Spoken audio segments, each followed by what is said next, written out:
Hello everyone. So in this video we are going to start with illustration number 15, Company Accounts Unit 2 CA Foundation. ठीक है बच्चे? So let us start with the question reading first.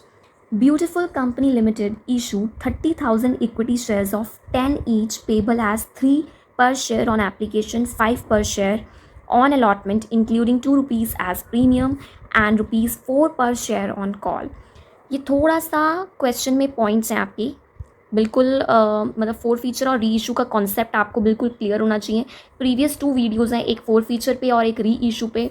दोनों को देखने के बाद ही आप इस क्वेश्चन पे आएंगे, ठीक है। और इतना भी टफ नहीं है जितना इसको बना रखा है बच्चों ने। तो हम एक एक लाइन को साथ साथ में नोट करेंगे एज इफ डेटा एनालिसिस। जो डेटा दिया हुआ है आपको क्वेश्चन में उसका एनालिसिस करेंगे, ठीक है। सो क्या दिया हुआ है, 30,000 आपके शेयर्स हैं, ठीक है, एट द रेट 10 पे, ठीक है, +2 प्रीमियम, ठीक है, जिसमें से 3 आपकी एप्लीकेशन पे है, 3 + 2, 3 फेस वैल्यू और 2 आपका प्रीमियम है अलॉटमेंट पे, और 4 है आपकी call. All the shares were subscribed, ठीक है, मतलब कि कुछ भी आपकी ओवर सब्सक्रिप्शन नहीं रही है, अंडर सब्सक्रिप्शन या ओवर सब्सक्रिप्शन नहीं रही है। All the shares were subscribed. Money due on all shares were fully received. आपका कोई कॉलन एरियर वाले पॉइंट के ऊपर बोला हुआ है कि it was fully received except from Ram, ठीक है। अब आपके राम जिसके पास हैं भगवान Shri Ram 500 shares, who fail to pay the allotment and call money, जिसने क्या नहीं दिया है, ना तो अलॉटमेंट दी है, कितने की 3 + 2, ठीक है, और ना ही क्या दी है कॉल, कितने की 5। उसके बाद आता है श्याम, होल्डिंग 1000 शेयर्स, ठीक है, इसने क्या नहीं किया है, who fail to pay the call money, इसने सिर्फ कॉल मनी नहीं दी है, ठीक है बच्चे, कॉल मनी नहीं दी है। अब इसको ना एज एन आप टेबल ही बना लो, यहाँ पर मेक इट अ टेबल कि ये इसके इतने शेयर्स हैं और इसने क्या क्या नहीं दिया है, ठीक है, okay, make it like a table. Table में आपने क्या है, ये आपके 2 शेयर होल्डर्स हैं, इतनी इनकी शेयर होल्डिंग है, एक ने अलॉटमेंट मनी और एक कॉल मनी नहीं दी है, और एक ने सिर्फ कॉल मनी नहीं दी है। यहाँ पर आप एक कॉलम बनाओगे फोरफीटेड का। अब फोरफीटेड का क्या होता है, जिसने जो चीज़ दी है वो चीज़ उसकी होगी 4 फीट। अब राम है, उसने अलॉटमेंट भी नहीं दिया, कॉल भी नहीं दिया, तो 4 फीट के लिए इसके पास क्या बचा, सिर्फ और सिर्फ एप्लीकेशन, यानी कि 500 के हिसाब से एप्लीकेशन के 3 रुपये, यानी कि 1500 रुपये आप इसके 4 फीट कर सकते हो, ठीक है। नेक्स्ट शाम में 1000 शेयर्स हैं उसके, कितने शेयर्स हैं 1000 शेयर्स, उसने सिर्फ कॉल मनी नहीं दी है, यानी कि आप उसकी एप्लीकेशन और अलॉटमेंट मनी दोनों 4 फीट कर सकते हो। अब 4 फीचर में जब आप 4 फीट लेते हो तब आप ये प्रीमियम नहीं लोगे, आप सिर्फ फेस वैल्यू लोगे, 3 + 3, 3 + 3 6000, टोटल अमाउंट 7500। इस कॉन्सेप्ट को ध्यान से समझना, ये आपकी एंट्री उलझा देगा अगर आप इस टेबल के थ्रू नहीं चले, ठीक है। सिंपल, ये आप इसकी फॉर्मेटिंग, आपको ये टेबल पेपर में बनाने की कोई ज़रूरत नहीं है, it's just for your understanding purpose. ध्यान से देखो, राम ने क्या नहीं दिया है, अलॉटमेंट के 5 रुपये और कॉल के 5 रुपये, एप्लीकेशन के दिए हैं, मतलब तो 4 फीट आप उसके शेयर्स के हिसाब से 3 रुपये इतने ही करोगे। शाम के 1000 शेयर्स हैं, उसने सिर्फ कॉल मनी नहीं दी है, तो उसकी एप्लीकेशन मनी तो आप 4 फीट करोगे ही, प्लस आप अलॉटमेंट मनी भी 4 फीट कर लोगे, क्योंकि उसने अलॉटमेंट पे भी पैसा दे दिया है।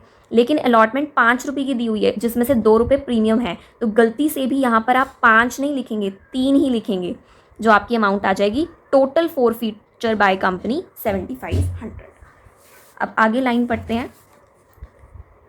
ऑल दोज 1500 शेयर्स कैसे हुए, 500 राम के, 1000 शाम के, तो टोटल शेयर्स हुए 1500। शेयर्स वर फोरफीटेड, ठीक है, यहाँ तक फोरफीटेड हो गया। उसके बाद आपकी री इशू की लाइन है, pass the journal entries in the journal of the company to record the forfeiture and reissue of the share. ठीक है, सबसे पहले हम यहाँ पे करेंगे रिकॉर्ड फोरफीचर। एंट्री का कॉन्सेप्ट बिल्कुल बिल्कुल सेम रहेगा। ये हमारे हैं इक्विटी शेयर्स। ठीक है, equity share capital account debit. ठीक है, अब कितने शेयर्स हैं टोटल? 1500। कितनी अमाउंट के फेस वैल्यू? 10 रुपये। ठीक है, अब हमने यहाँ पे 30,000 क्यों नहीं लिया? टोटल 30,000 नो, हम कितने फोरफीट कर रहे हैं? वही शेयर्स की हम रिवर्स एंट्री करते हैं रिगार्डिंग फोरफीचर। आपको एक एक पॉइंट क्लियर होना चाहिए फोरफीचर और रीइशू का। ठीक है, उसके बाद यहाँ पर हम सिक्योरिटी प्रीमियम अकाउंट लेते हैं। जब हमें क्वेश्चन में प्रीमियम अकाउंट प्रीमियम दिया हो, कितने की है? 2 रुपये की। अब क्या वो भी हम 1500 रुपये शेयर से लिख देंगे? 1500 शेयर से? No, a big no. इस चीज़ को भी ध्यान से समझना, ये आपका एक डाउट है जो आगे जाके रेज हो सकता है। ठीक है, तो इस चीज़ को ध्यान से समझना, इसको स्टार लगा लो। ठीक है, ध्यान से आप क्या समझोगे इसमें? यहाँ पर हम उस शेयर होल्डर के उतने शेयर्स लेते हैं जिस पे प्रीमियम आपकी ड्यू है और वो उसने पे ना की हो। समझो इस ध्यान से, प्रीमियम कहाँ ड्यू है? अलॉटमेंट पे। ठीक है, अलॉटमेंट पे। अब जो अलॉटमेंट है वो कौन से शेयर होल्डर ने अलॉटमेंट की मनी पे नहीं की है? राम ने अलॉटमेंट मनी पे नहीं की है। तो यहाँ पर हम सिर्फ राम के अकाउंट के शेयर्स जो हैं, राम के हिस्से की अमाउंट ही यहाँ पर डेबिट करेंगे। जो कितने शेयर्स हैं? 500 शेयर्स के हिसाब से 2 रुपये। ठीक है, इस चीज़ को हमेशा ध्यान में रखना। यहाँ पे आपके सारे नहीं आ जाएंगे जिसने सिर्फ अलॉटमेंट मनी नहीं दी है। और ये भी नहीं, कई बार प्रीमियम आपका कॉल पे दिया होता है तो बच्चे रट्टा मार लेते हैं, जिसने अलॉटमेंट के हिसाब से शेयर्स होंगे, जिसने अलॉटमेंट मनी नहीं दी है हम उसके शेयर्स ऊपर लिख लेते हैं। कॉन्सेप्ट इज, जहाँ पे आपकी प्रीमियम ड्यू है और वो अमाउंट जिस शेयर होल्डर ने नहीं पे की है उसके शेयर्स जो हैं वो हम सिक्योरिटी प्रीमियम में डालते हैं, उतने शेयर्स। ठीक है, नेक्स्ट हमारे फोरफीटेड शेयर्स अकाउंट, जिसकी अमाउंट हम निकाल चुके हैं 7500। इसमें आपको प्रॉब्लम नहीं होनी चाहिए। ठीक है, नेक्स्ट आता है आपका शेयर अलॉटमेंट। अब शेयर अलॉटमेंट को अगर हम ध्यान से देखें, शेयर अलॉटमेंट पे कितना पैसा आपको रिसीव नहीं हुआ है? किसने नहीं दिया अलॉटमेंट मनी? राम ने। कितने शेयर्स थे उसके पास? 500 शेयर्स हैं, जिसके हिसाब से उसने कितने? पूरे 5 रुपये नहीं दिए। यहाँ पर आपकी फुल अमाउंट आती है विद प्रीमियम। यहाँ पर नहीं आपने 3 फेस वैल्यू लेनी, यहाँ पर आप पूरी लोगे। जितनी ड्यू है उतनी ही पे नहीं करी, जितनी ड्यू है उतनी ही पे नहीं करी। ठीक है, next share first call account. इस पे अब कितने शेयर्स आएंगे? 1000 शेयर्स शाम के, जिसने कॉल नहीं दी। राम के भी 500, जिसने कॉल नहीं दी। ठीक है, this will become your 1500 into 4 6000। ठीक है बच्चे, इसमें किसी को कोई प्रॉब्लम नहीं होनी चाहिए, बिल्कुल भी नहीं होनी चाहिए। इट्स वेरी गुड कॉन्सेप्ट जो हर एक एंगल से क्लियर होना चाहिए आपको। यहाँ पर हम सिर्फ उतने शेयर्स लेते हैं जितने फोरफीट कर रहे हैं। प्रीमियम अकाउंट हम जिस पे ड्यू है, अलॉटमेंट पे ड्यू है, जिसने अलॉटमेंट की पेमेंट नहीं की है वो लेते हैं। फोरफीटेड का ये पूरा कॉन्सेप्ट आपने ध्यान से पढ़ लिया है। अलॉटमेंट की मनी जिसने पे नहीं की है वो सारे शेयर्स के साथ उसकी फुल अमाउंट लेंगे, और कॉल जो है वो दोनों ने पे नहीं की है तो फुल शेयर्स को आप यहाँ पे इस तरीके से रिकॉर्ड करोगे। ठीक है, next moving on to the entry of reissue. Reissue की एंट्री में कोई पॉइंट नहीं है, सिंपल उन्होंने बोला है of these shares forfeited 1 to 50 shares including whole of Ram's shares were subsequently reissue to Jadu as fully paid up at a discount of 2 per share. ठीक है, री इशू की एंट्री क्या है? Bank account debit. कितने शेयर्स हैं? 1 to 50। अब उन्होंने बोला है कितने आपकी डिस्काउंट है? 2 रुपये की। फेस वैल्यू कितनी है? 10। फेस वैल्यू पे आप हमेशा री इशू आपका हमेशा फेस वैल्यू पे होता है। आया समझ? अब 10 माइनस 2 करेंगे तो 8 इंटू 1 to 50, 10,000 रुपये आपके बैंक अकाउंट में आते हैं। अगर यहाँ पे दिया हो ना कि जो री इशू है वो प्रीमियम पे हुआ है, री इशू है जो डिस्काउंट पे हुआ है, कुछ भी है, आपने फेस वैल्यू में से वो चीज़ लेनी है। ये नहीं कि पहले जो प्रीमियम था 2 रुपये का, फिर 2 रुपये माइनस कर दिए तो आपका ये 10 रुपये फिर से फेस वैल्यू आ गया। नो, वो पहले की इशू पे प्रीमियम था, अब न्यू इशू पे न्यू कॉन्सेप्ट चलेगा और वो फेस वैल्यू में से ही डिडक्ट होगा। आई बात समझ में? नेक्स्ट आता है आपका यहाँ पर share capital account 1250 into 10 rupees के हिसाब से, फेस वैल्यू के हिसाब से। ठीक है, कितने का लॉस बुक होगा? 2500, जिसको हम कहाँ से कवर कर सकते हैं? फोरफीटेड शेयर्स अकाउंट से। नाउ हमारी लास्ट एंट्री जो रहती है हमारे फोरफीटेड शेयर्स की अमाउंट की एडजस्टेड।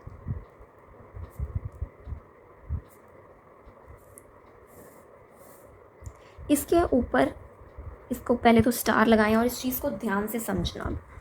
ठीक है, अब हमारा पहले का जो टेबल था that was regarding Ram and Shyam, वो टेबल सबको क्लियर था। अब यहाँ पर आपकी जो शेयर्स हैं दैट इज़ 500 एंड 1000। ठीक है, इसके अलावा आपकी जो अमाउंट आपने फोरफीट की है वो पर शेयर के हिसाब से, इस चीज़ को आप एक बार पिछले टेबल पे आइए तभी क्लियर होगी है। फोरफीट कितनी किया हमने? 500 के हिसाब से 3 रुपये। ठीक है, और इधर हमने 1000 के हिसाब से 3 + 3 रुपये। ठीक है, इस तरीके से हमने इसको फोरफीट किया है। हमने सिर्फ पर शेयर की बात कर रहे हैं, यहाँ पे शेयर्स को हमने एक्सक्लूड कर दिया, शेयर्स नहीं अभी हम ले रहे, हम सिर्फ पर शेयर की बात कर रहे हैं। जो राम है उसकी फोरफीट कितनी हुई है? 3 रुपये पर शेयर। यहाँ पे आप लिखो अमाउंट 3 रुपये और इसके हैं 6 रुपये। ठीक है,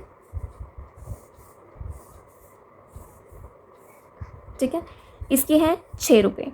अब लॉस जो एडजस्ट हुआ है,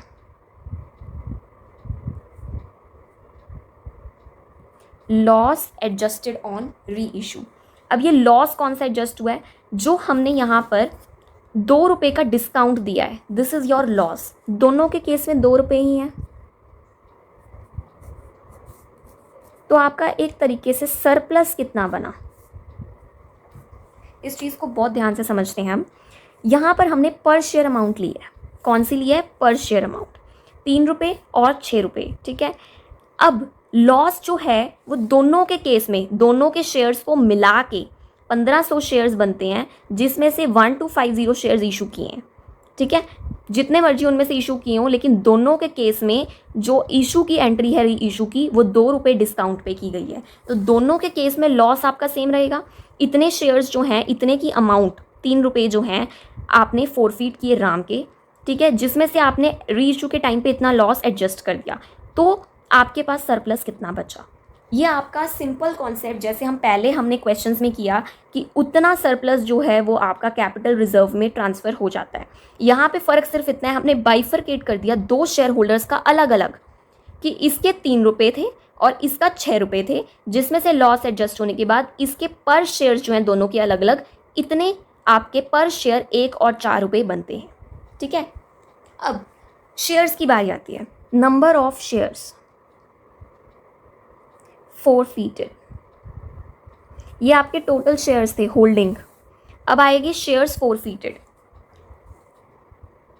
विच आर री इशूड। ठीक है, number of shares forfeited which are reissued. Question में साफ साफ लिखा है, क्या लिखा है? साफ साफ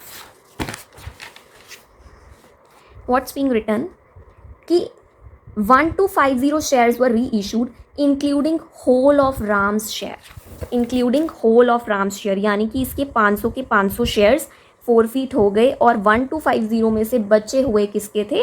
श्याम के। तो सिंपल हम ये अमाउंट जो है 750 को मल्टीप्लाई करेंगे हम 4 से, 3000, ये 3500 रुपीज़ आपके जाएंगे कैपिटल रिजर्व में। ठीक है, कैपिटल रिजर्व की कैलकुलेशन बहुत ज़्यादा ध्यान से समझनी होती है। आपको कॉन्सेप्ट सिंपल यही रखना है, जितने फोरफीट हुए उसमें से लॉस एडजस्ट करने के बाद आपने कैपिटल रिजर्व में ट्रांसफ़र करना होता है। लेकिन पर शेयर आप इतने लेते हो, आप शेयर्स उतने लेते हो जितने री इशू किए हो, ठीक है। ये पिछले कॉन्सेप्ट में भी हमने पढ़ा था, जितने री इशूड शेयर्स होंगे शेयर्स उतने रहेंगे। अमाउंट्स जो हैं आपकी पर शेयर की 3 और -2, ये आपकी जितनी फोरफीचर पे आ रहे थे आपको, जितने आपने लॉस एडजस्ट किए, जितना सरप्लस था, ये सेम रहेगा। शेयर सिर्फ आपने उतने लेने हैं जितने आपने शेयर्स री इशूड किए हैं। यहाँ पर नंबर ऑफ शेयर्स री इशूड के लिए ही ये थोड़ा हमने ध्यान दिया है, पर फ़र्क सिर्फ इतना है कि दोनों को हमने बाइफरकेट कर दिया है। इस क्वेश्चन को मैं एक बार पिछले क्वेश्चन के साथ लिंक करके दोबारा आपको एक चीज़ समझाना चाहूँगी। कमिंग टू इलस्ट्रेशन नंबर 14, ध्यान से देखना यहाँ पर क्या किया हुआ है। हमने पर शेयर अमाउंट्स ली थी 25 - 10, 15 रुपये का आपका सरप्लस था, ठीक है। इसको हमने मल्टीप्लाई किया उन शेयर्स के साथ विच वर री इशूड। ये आपके री इशूड शेयर्स हैं और ये फोरफीटेड शेयर्स हैं। हमने इसको 1500 के साथ मल्टीप्लाई किया। यहाँ पर भी 15th इलस्ट्रेशन में भी कॉन्सेप्ट सेम है। आपने माइनस किया, सरप्लस लिया, री इशूड शेयर्स के साथ मल्टीप्लाई किया, एवरीथिंग इज सेम। फ़र्क सिर्फ इतना है, हमने दोनों का अलग अलग किया, क्योंकि दोनों की आपकी फोरफीटेड अमाउंट अलग थी, प्लस जो शेयर्स हैं वो तो चाहे आप 1 to 50 टोटल ले लेते, अलग अलग ना भी करते, लेकिन इनकी फोरफीटेड जो अमाउंट है वो अलग अलग है ना। इसका 4 सरप्लस है, इसका 1 है, और इसका सिर्फ 500 के हिसाब से 1 है, इसका 750 के हिसाब से 4 है, इसलिए हमने इस चीज़ को बाइफरकेट किया है। और 3500 की आपकी सेम एंट्री जाएगी। The entry is your forfeited shares to capital reserve, that is your 3500, ठीक है। I just don't waste time on writing, जाके लिखना। I just want you to clear your concept in my whole video. Hope आपको ये 15th question illustration समझ आई होगी for the entries. अब इसका एक पार्ट है बैलेंस शीट का। Also prepare balance sheet of the company. इसके लिए नेक्स्ट वीडियो रेफर करें, क्योंकि ये एक वैसे तो बिल्कुल सिंपल कॉन्सेप्ट है, इसको बिल्कुल भी टफ मत समझना, लेकिन ये वीडियो में आप सिर्फ एंट्रीज़ को दोबारा रिवाइज करें, एंट्रीज़ के कॉन्सेप्ट को समझें। बैलेंस शीट के लिए मैं एक अलग पार्ट ज़रूर अपलोड करूँगी। Thank you.